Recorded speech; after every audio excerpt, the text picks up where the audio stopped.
Aujourd'hui, on vous a préparé une mini-série de capsules vidéo pour nos cyclistes. Puis, on va commencer avec le positionnement au vélo. En fait, ce qui est intéressant, c'est que le vélo, c'est pas un sport d'impact. Fait qu'on peut éliminer toutes les blessures qui sont par rapport à l'impact. Par contre, c'est un sport qui est très répétitif. Donc, c'est sûr que si on a un mauvais positionnement, on va le répéter longtemps, puis on peut être à risque de se blesser.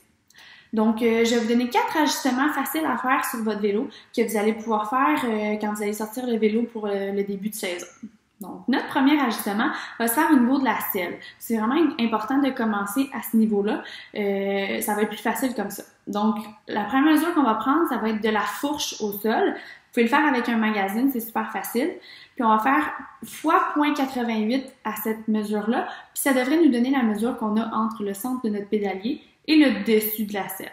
Ensuite, pour le deuxième ajustement, on va regarder notre pied. Donc, le pied, quand on regarde le cycliste de face, devrait être aligné au genou et à la hanche. Puis quand on regarde dans un plan transverse, donc vu du dessus, notre pied, en fait, notre soulier clippé devrait être parallèle au vélo.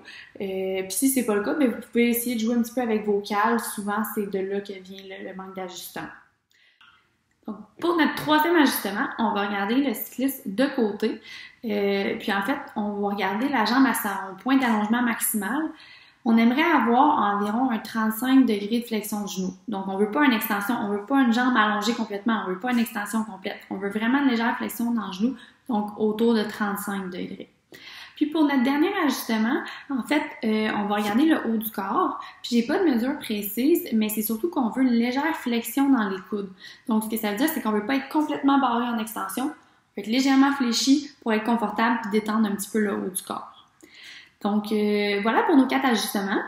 Puis je veux conclure en finissant en vous disant que lorsque le cycliste est à sa position de flexion maximale, il a besoin d'au moins 135 degrés de flexion de hanche. Donc, c'est sûr que si le cycliste n'a pas cette mesure-là, il va développer des compensations et il va être à risque de se blesser. Donc, c'est sûr qu'on va toujours travailler pour avoir au moins un 135 degrés de hanche chez le cycliste. 135 degrés de flexion de hanche chez le cycliste.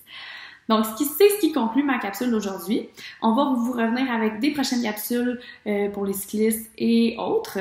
Puis, en fait, en attendant, si jamais vous avez des questions, que vous avez besoin de conseils, bien, n'hésitez pas à nous rejoindre à la clinique. On va être là pour vous.